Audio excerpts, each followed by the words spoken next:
It's been weeks since high levels of dangerous chemicals were released by Crimean Titan factory, a plant that produces titanium dioxide pigment, which is used in food coloring and paint.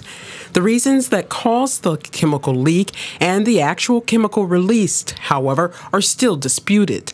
A former production supervisor of the Crimean Titan factory said that the substances the factory works with could not have caused the devastating environmental effects seen.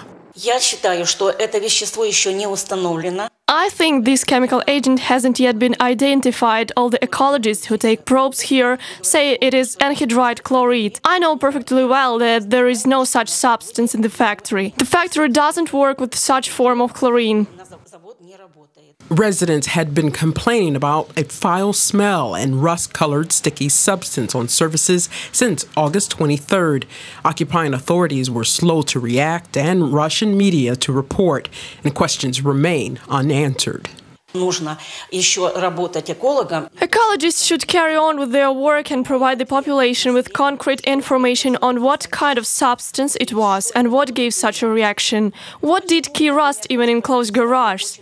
But the factory is 29 years old and nothing similar ever happened. But the factory is 49 years old and nothing similar ever happened.